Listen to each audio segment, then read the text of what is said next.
It's actually 10 o'clock. We have quite a few people joining us, so I think we can officially begin. Good morning, everyone. Welcome to Tackle Tuesdays. It's a webcast, a live webcast series that explores and examines different topics and issues in organizational culture and behavior. And we're going to be covering topics throughout the summer on things like culture, obviously, leading in an emotionally intelligent way, leading through COVID, and occupational health and safety, which is really our focus of today's webcast. So my name is Joanna Pagonis, and I will be your host for the webcast series. I am the owner of Sinogap Solutions, a leadership consulting firm. And what we do here is we partner with organizations in developing employee and leadership development strategies that contribute to your company's ability to continually grow and achieve its mission. And so today, the title of our webcast is Emotional Intelligence, the Missing Ingredient in Your OH&S System. And my guest today, I have the honor of introducing and welcoming Chris Spasoff, who is the owner of F2 Legal. I've worked with Chris over the years, and really appreciated his wisdom and his kind of nonsense, practical approach to OH&S safety. He is only a handful of lawyers with experience on both sides of the occupational health and safety regulatory regime. And he spent time both as an OH&S Crown prosecutor and as an OH&S defense lawyer. And as I said, he tends to be sought out for his very practical, easy to understand, common sense advice and approach to problem solving. And he left the Crown in 2014 to venture on his own and to establish F2 Legal Counsel, which is really, Chris, are you still the only law firm in Alberta exclusively dedicated to practice of OH&S? I am. That's okay. It's one of the benefits of having such a niche practice and of being a niche firm and a smaller firm, because you don't have to branch out beyond that. So right. Yeah. It's a nice plug. It's a nice plug. And thank you very much for the introduction. That's awesome. Yes, you're welcome. So thank you for joining and being a guest on today's webcast. So how are you doing today? I am doing fantastic. Notwithstanding the few early people here that caught me sort of in the midst of, oh my goodness, look at the disheveled mess that I am. I didn't shave just minutes beforehand, but basically had a few things that I had to take care of. Outside of that, though, things are fantastic. And thank you very much. I appreciate you pumping my tires a little bit there in terms of the intro. Very well. But that's awesome. I have a healthy degree of respect, obviously enough, for Dr. Pagonis as well.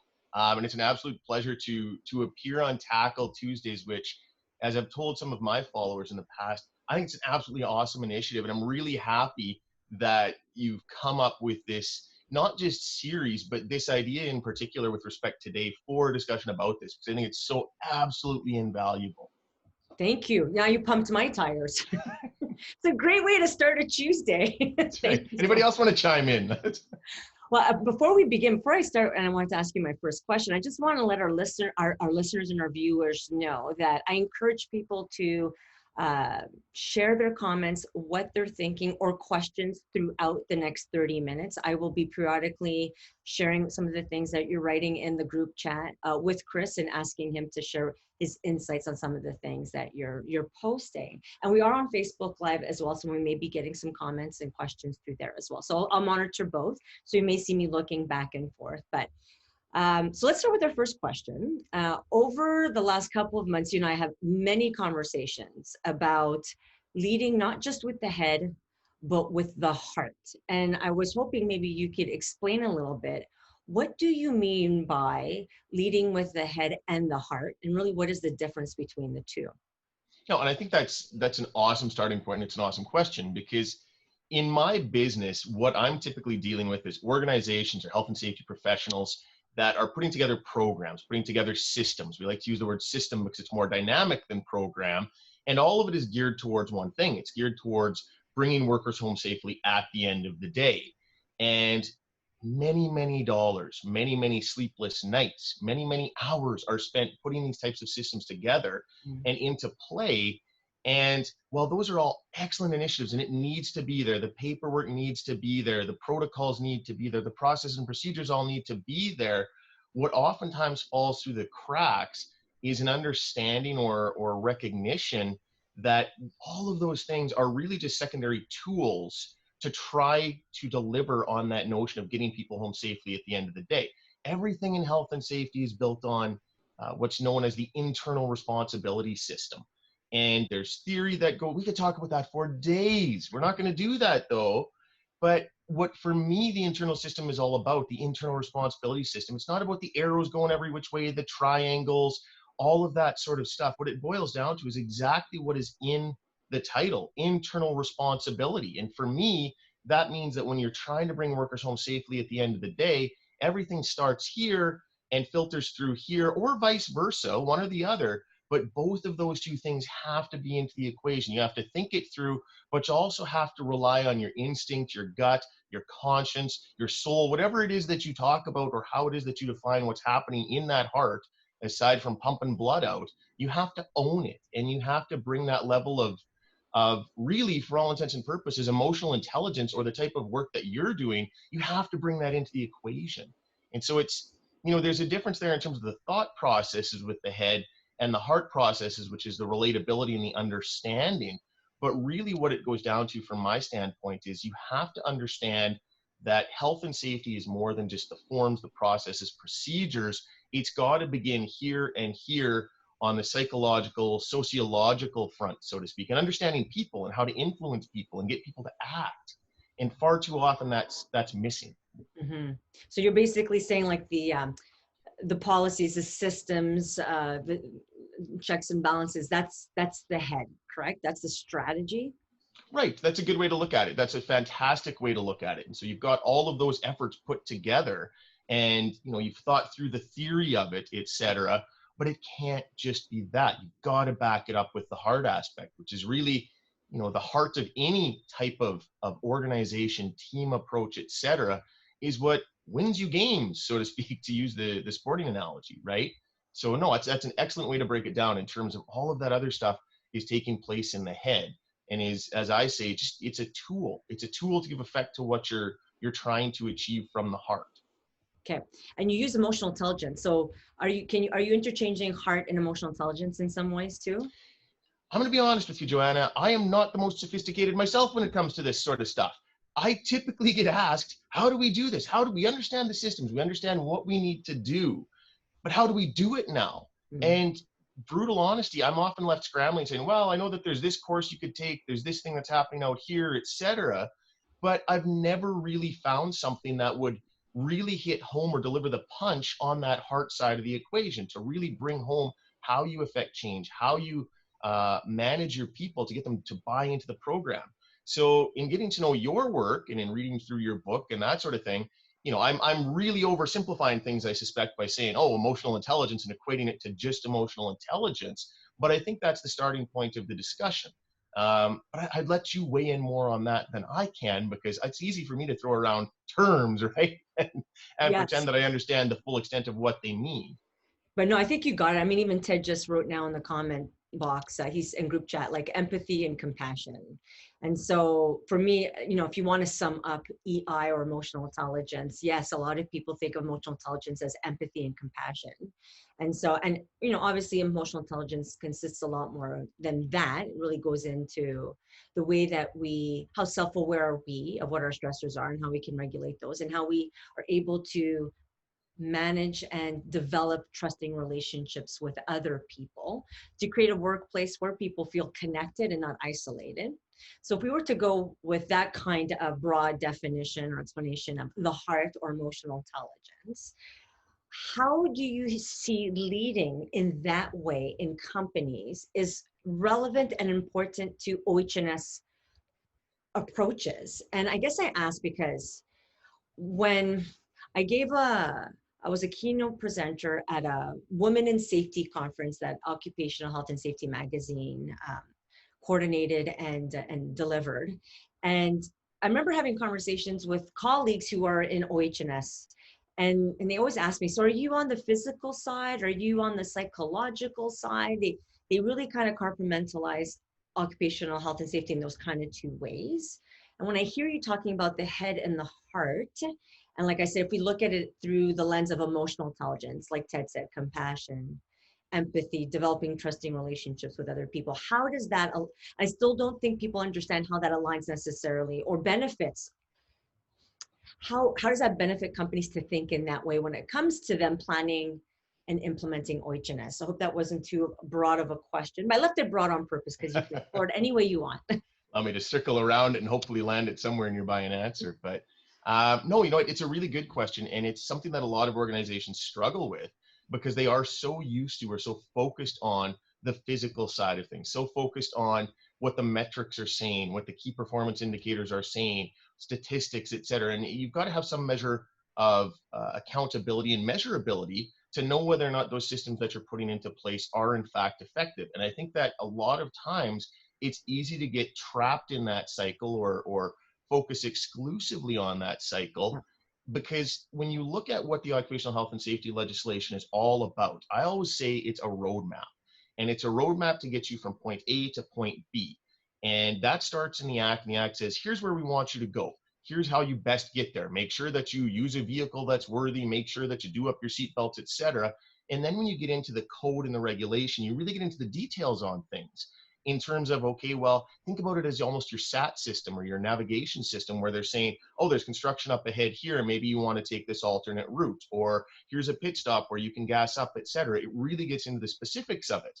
But all of those things are still only geared towards the system itself and towards practical things that you can do on a day-to-day basis to try to reduce the risk. None of it is taking that step behind and acknowledging the fact that despite all of those rules and all of those regulations, all of those laws, and the code has over 800 sections, which is a lot of laws and a lot of rules by any stretch, nowhere in there are you going to hear them talk about culture or fostering the right culture. It's all designed to do that, but these are legislators' ways of trying to say, this is how we best think you can achieve it.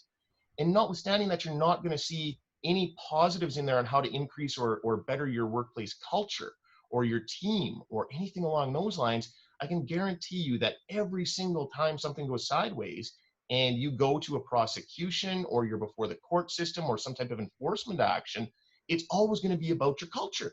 Yeah. And so there's a real disconnect there because all of the rules that you have in play are designed to get you from point A to point B, but they're really not designed to try to improve your culture or address the cultural issue, which is kind of the starting point, right? In order to get all of those rules to work properly, cohesively, make sense, achieve the goal, you've got to have that culture. And that to me is where the emotional intelligence, where the heart, where that aspect of the equation comes into play.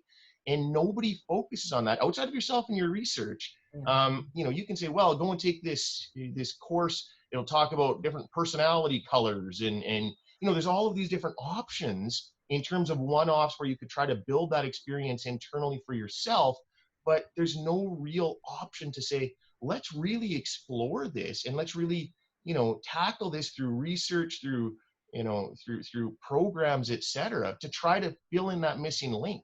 Because everything else, if you don't have that basic underlying foundation, is a lost cause. Right. Yeah, you said a lot. I want to almost take a moment to unpack it a little bit, because you did say something a couple of things that resonated with me and that lead up nicely to this thing called culture, that I think people nod and say they understand what organizational culture means, but I do see a lot of companies struggling in figuring out how to address or build strong cultures. So one of the things you talked about, accountability. Yeah. So you got the systems or the policy. So I want to even talk to you a little bit about policies too. So I'm going to write some of this down so I don't forget. But okay, so let's say you got your standing operating procedures and policies that get you from point A to point B, and it's all about holding people accountable.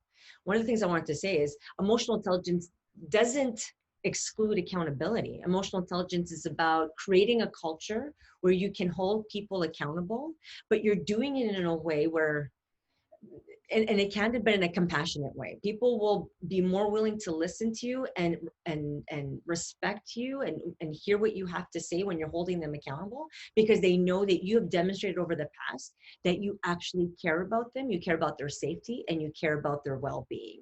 And that's kind of what I'm hearing you say a little bit. It's not enough to have the policies in place and to just hold everybody accountable to doing it, because that's not really what holds people accountable. It's the trusting relationships that you've built with people over time, that when you go and you tell them why it's important that they follow this policy, why is it important that they follow the safety protocols, they'll actually listen, because they know that you're doing it because you want them to behave and be safe, in a sense, right? Am I Definitely. that's kind of what I'm hearing from you. Am I off on that, or is there anything? How No, does that that's definitely it. And it's, I'll take it even one step further. And you look at it, I started off talking about my little guy getting in my computer and that sort of thing. I'm a big proponent that taking care of your workforce is much the same as taking care of a child, is much the same as taking care of, I don't have a dog, so I can't comment on that specifically. But I'm going to go out on a limb here and say it's much the same. It's all about the relationship that you've got. You can impose whatever rules you want, but if you don't have that relationship built on, I don't think you necessarily specifically said respect. You might have, but based on respect and that understanding of trust in that relationship, the rules are not going to carry water at the end of the day, or hold water at the end of the day. It's the relationship that gets the buy-in. And yet we focus so much on making sure that the rules and the policies and the procedures, et cetera, are in place. And yet when it comes to the relationship, it's not necessarily I don't believe it's actually a knowing choice not to foster that relationship. I think people just don't understand it. And a lot of people are thrust into supervisory positions, managerial positions, et cetera, based on time served, which sounds horrible, but based on the amount of time they put in with an organization, or how good they are with respect to bringing about productivity and results, et cetera. And it's kind of self-perpetuating, because those are the people that take on those leadership roles, and they're rewarded for those activities, not necessarily the culture building or fostering the relationship. And so they continue to do what they've always done, and it never changes. Yeah, and like Gerald was saying, and Mark said, role modeling and relationship building is really the foundation to what we're talking about, which I think leads us back to what you said earlier, culture. What is this thing called culture? And so what I'm hearing you say is, yeah, it's the way you hire, select people to promote them. Is it based on meritocracy? Is it based on time served? How are they providing feedback to people, or using that as an opportunity to develop a relationship with them? Is this what you mean by culture? Is there anything else that you would add to that when you talk about culture and its links to OH&S? Well, I think that there's a number of papers on what constitutes culture in the workplace health and safety context, and there's a number of definitions broader than the one that I'm promoting right now. But essentially, it's the thoughts, feelings, norms, mores, et cetera, how people view safety, how people view their role in that system, and their attitudes towards it, right? Yes. But even in terms of the definition itself, you're still not really focused on the relationship aspect of things, or that underlying heart element that has to be there in order for it to be effective. And so I think there's a certain degree of not labeling theory in play, but if we're not going to address the actual issue, or you're not going to dive into what being internally responsible truly means.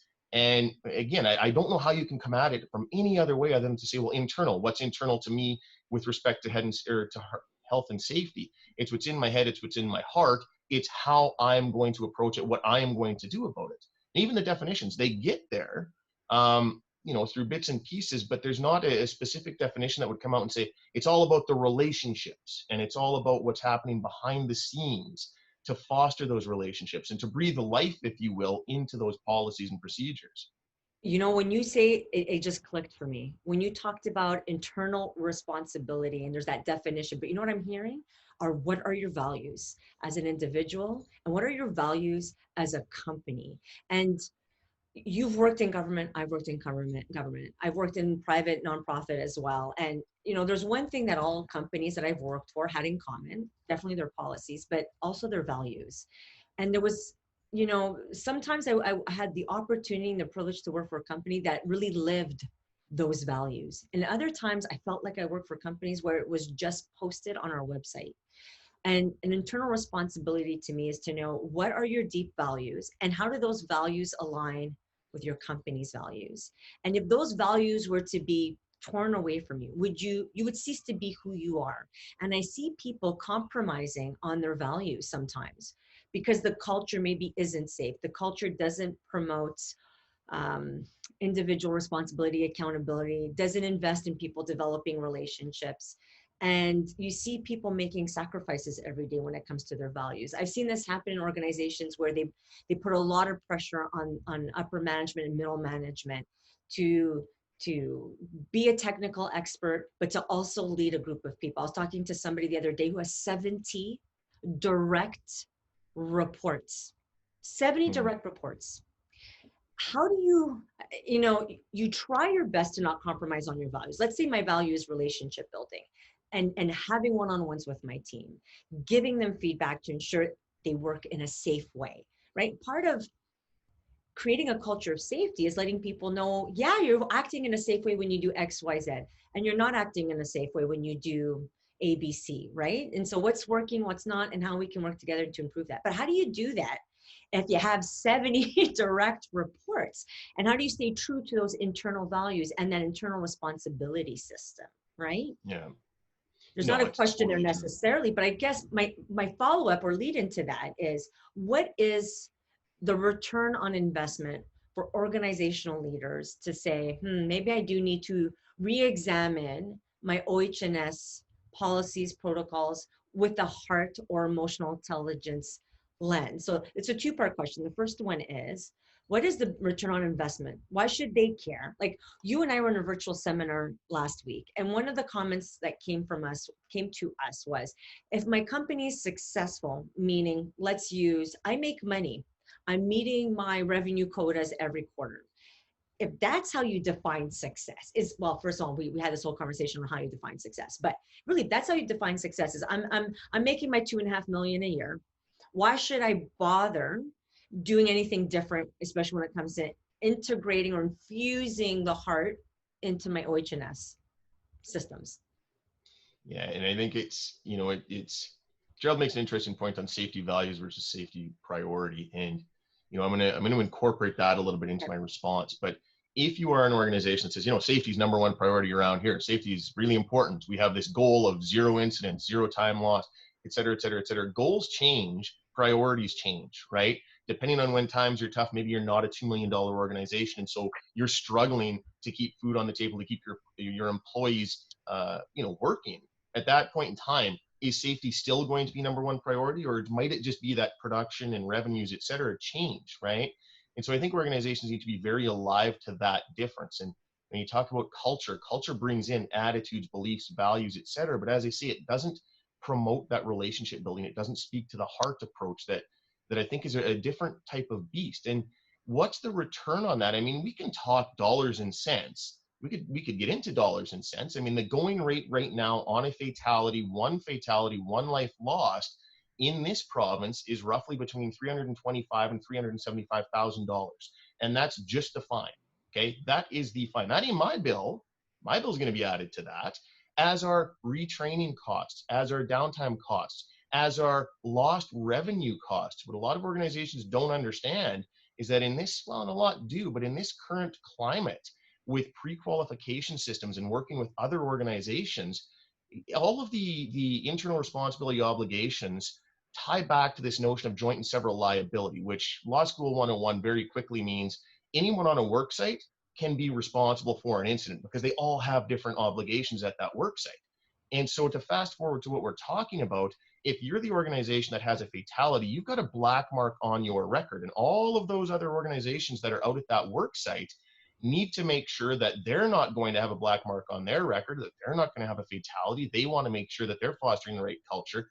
And there's now a risk associated with bringing you onto that work site to work alongside them because you have a problem. It's been demonstrated. In fact, you've been prosecuted for it, right? And so in certain cases, you're not even going to make it through the pre-qualification systems anymore. And that's going to disentitle you to bid on certain work. So, you can talk about dollars and cents values. And as I say, 325 to 375,000 is the starting point, regardless of all of those other things. But you also have to look at the personal side of it, right? And the relationships and the goodwill that will be, completely destroyed through, through social media channels, through public relations, through all of those various things. So, Yes.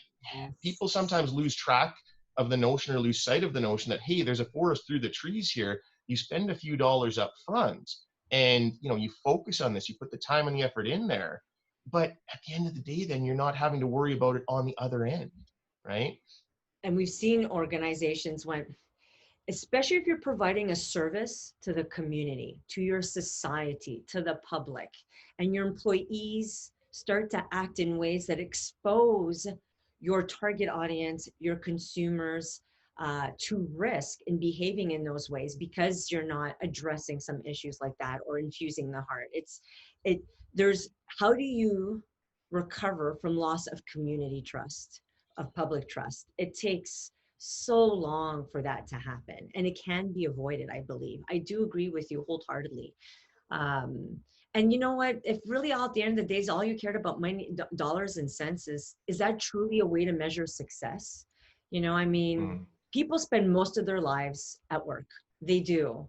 And if things aren't going well at work, or if they don't feel they're safe at work, whether physically, emotionally, psychologically, it really bleeds into everything else in their life. And I know I want to be an employer where people actually want to come to work and feel safe, which means, and this is the last question, which we'll explore in our last 5 minutes, but what can organizations do to infuse the heart, emotional intelligence in their everyday OH&S practices and culture? And I think we're using the term OH&S today, but we're really aligning it really well with culture, because how do you tease OH&S out of culture? Culture obviously represents so many things and it's very multifaceted, but definitely being able to say, I work in an environment where I feel safe, I feel respected, I feel like people are compassionate and care about me, want to invest in my well-being, to me really fits nicely in what occupational health and safety is meant to be and meant to do. And so what can organizations do to infuse that? And obviously I'd like to contribute to that, because that's part of what, to that answer is part of what I do. But from your perspective around some of the things that you've done, or when you provide consulting or advice, what are some of the things you've maybe recommended or have actually seen organizations do? You're like, they got it. That's actually pretty good. Right. Well, and I'm glad that you asked, and I'm even more glad that you said you'd like to chime in on it, because here's the thing. I get asked this all of the time, and my answers are so out to lunch in this context because it's not an area that I focus on. It's an area that I see the need. But my responses range from, well, have a cake day, get people to buy into that team approach, et cetera, which is just not, I mean, it's so superficial. It's not going to get you where you need to go, right? To, foster it, build that positive safety culture. Okay, well, great. How do we do it?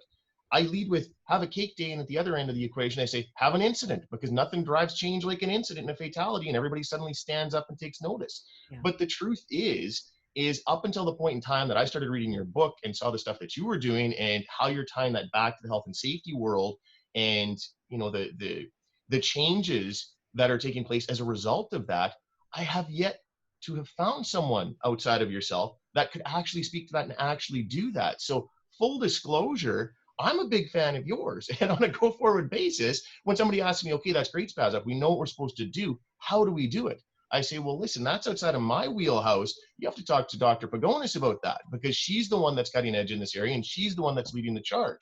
So right back to you, I'm going to throw that back to you and ask you, how do we do that? I mean, what do I tell my clients? Yeah, well, thanks for asking that question. I mean, there's so many ways to approach it. One is, really be sure what your company's purpose is. What is your vision statement? Why do you do what you do? Somebody said to me, well, it's to make money. And I'm like, no, it's not. Actually, that's something that you do. You got to pay your bills. You have to pay your staff. But why do you do what you do? And you know what he said to me? I want to make my clients' dreams come true. This was a wealth investment firm. He wanted to work with people in a very different way than most people work with investment professionals and consultants. And I was like, that's why you want to do. So first, be firm on what it is that you want to do. Make sure everybody in your organization understands what it is, and be firm on what your values are. Be able to articulate them, have 2 to 3 solid values that you can actually demonstrate and are achievable through everyday practice. But moreover than that, all companies should have it. And I got to be honest with you, Chris, it still fascinates me, and not in a positive way, how so many companies, when I ask them, what's your vision and what are your values? They look at me and they don't know. One executive said this to me. Oh, the previous CEO had something. I'm not doing that anymore. I don't know. Can you, as the consultant, whip something up fast for me? This was an organization that had a 30% turnover rate, suicides, at least 2 suicides a year. Oh, wow. And sick leave, long-term disability. Oh, they were millions of dollars in debt just to deal with that stuff. So, I mean, be firm on what it is and ally people together to move in that direction, number one. Number two, there's an easy, and I have a minute left. So, I mean, we'll go a little over. So those of you that can stay on, fantastic. If not, this is recorded. I will be sharing this with everyone through my social media. It'll also be available on my website at Tackle Tuesdays. Just Google Tackle Tuesdays, search Tackle Tuesdays on my website and you'll find it. But to wrap up, there's this really, I love to give practical strategies to my clients to say, if nothing else, do this. It's called empathy mapping. Google it. And I'm going to put it in the group chat, empathy mapping, and you'll see what it is. And really what you do is, so Jane Elliott, she did the blue eye, brown eye experiment in the 60s. Do you remember her? Do you remember, Chris? You don't remember? Oh yeah, no, I totally do. Yes. Right, Yes, in an yes. elementary class, right. And so she was giving a talk recently on, what is inclusion? How do you make people feel safe? How do you, and she said, you shouldn't be treating, the golden rule, treat people the way you want to be treated. She goes, I'm an 80-year-old woman, you're a 50-year-old man. That was the interviewer. And she goes, I don't think I want to be treated the way you want to be treated. I don't think you want to be treated the way I want to be treated. So the new golden rule is treat others the way they want to be treated. And empathy mapping is an activity or an exercise that you can implement either on a small scale or a large scale with people to ask them, how do you want to be treated? And actually what you do is you say, here it is. If you want to feel, if we had a work environment where you felt safe, first of all, get them to define what safe is beyond just, like you said, the policies and procedures and the OH&S systems, but more of a holistic, wholehearted approach to safety. What do you need to feel safe? And you need to be willing to hear what they have to say. That's another thing Jane said. Hear what they have to say and then be willing to follow through on it. And then ask them, once we define what safety is, and you've defined it, if we had that, if we created a work environment that had that, how would you feel? What would you say? What would you do? How would you think? That's it. That's what you need to ask people. They will then create that picture of that culture, that workplace environment that is a climate of possibility, not command and control. And then you have to start implementing those things. And you can bring people into the conversation to say, how do we implement that? Now we have an idea of what it looks like. How do we implement it? And make sure that you have a cross-representation of your organization at the table to talk about that as well, I think is important. It takes time, not that much time to be honest with you. You just need to make the investment of time to have that conversation. And then you have to be willing to listen. And I've spoken to a lot of leaders that say, I don't want to ask the question, Joanna. I'm like, why? Like, what if they say something and I can't implement it? My response to them is, you've already made that assumption that they will ask for something that's unreasonable. You have shut down to the possibility of having that conversation. You're not even open to it. You assume that they're going to ask you for something that's unreasonable. And I say to them, why did you hire them? Because they're totally unreasonable people. Is that what you said in the interview? Wow, you are totally unreasonable. You're the kind of person I want to work for me. Let's bring you on board. No, you brought them in because of their expertise, their experience, because of their values. Ask them. Every time I've asked that question, Chris, I've never gotten anything unreasonable. I've gotten things like, I'd like a bit more feedback. I would like to see my supervisor more than once a year. Could I have monthly one-on-ones to get regular feedback? Can I take a risk and try something like reasonable things? Nobody asked for a 60,000 raise. Nobody said, I want every, Friday off. They said things like, I need a bit more flexibility because my kids aren't going back to school right away and I can't manage the workload and I'm not feeling safe. And you know what I mean? I hope that makes sense, but be willing to ask the question, be open to the answer, listen in a compassionate way, and then work with them to figure out how to implement it. That's another thing. You don't have to know all the answers about how to implement it. Put accountability back on the people to say, is this what you want? Then this is what we can do. And let's work together to get it done. So I am way over my time, but before we wrap up, I want to open up to you. What are your thoughts on that? I think it's, I love so much of what you said. And if I didn't have to have my head looking down, taking notes, I've been taking notes the entire time. So I'm glad that this is recorded.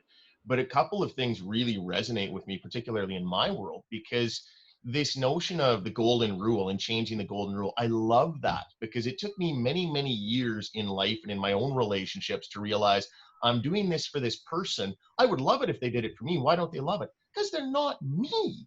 Like maybe they don't love the same things that I love, right? And I think that that's a very valuable, a very valuable perspective. But I don't think necessarily everybody cues into that, or certainly doesn't cue into it at the same time. And then talking about just asking the question. I mean, how many employers out there right now actually will ask, listen, what is actually preventing you from following these rules, these regulations, these policies that we have? Because we see it ain't working.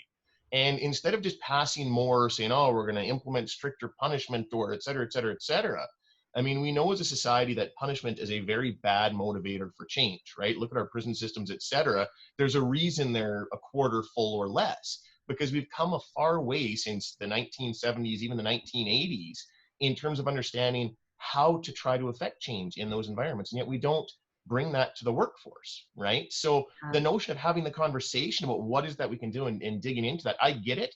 I get that it's probably super awkward for certain people to have that type of a conversation, particularly if they feel that there's a disconnect there. But that's where I presume someone like yourself, not that you're necessarily going to come in and say, here's your values, here's what you should have, because they can get that off of Google. But someone like yourself could come in and have those conversations, or provide some insight as to how management or supervisors could have those types of conversations, et cetera, and arm them and equip them to do it. Yes. No, please give me a call. But yeah, absolutely. You know what? I inherently believe that all organizations have the capacity to surpass their potential if they're willing to listen to their heart and make the time to allow that to happen, right? So, and this is actually a nice segue. Thank you for the plug and promoting me. But this is actually a nice segue to next week's Tackle Tuesday topic. Carmen Mason, who's a professional coach and a leadership consultant, is going to come next week, is going to join me next week to talk about courageous conversations. And so, like you said, people may need help to figure out how to have those kind of conversations. So we're going to focus on that next week as well. So I think that will be a really nice, I'm trying to sequence these Tackle Tuesday topics in a way that one topic weaves nicely into the other and supports the other. So I think this will definitely achieve that. So, and one of the things that I wanted to say, really, thank you very much, Paula. She said, great conversation. And Gerald said something that I love. And he brought, like, that's a throwback. Love languages. He's reading the book, Love Languages. I love that book. What an eye opener. And it's transferable to not only love relationships to everyone. It's an awesome book. And Gerald, if you're still on the line, maybe you can, I forgot the guy's name. Oh, I can't remember what his name is, but if you know what that author's name is, please put in the group chat for everybody to see. Well, actually, that brings us to the end of this week's Tackle Tuesday. I want to thank our guest, Chris Spasoff from F2 Legal, for joining this conversation. It was a wonderful conversation. Thank you. And thank you very much, Joanna. I appreciate that. Yeah, you're welcome. And is there anything you're working on right now? You just did a virtual seminar series. I'll give you an opportunity to make a plug for yourself and let people know, what is Chris Spasoff from F2 Legal doing now? No, thank you very much. I appreciate the opportunity for that as well.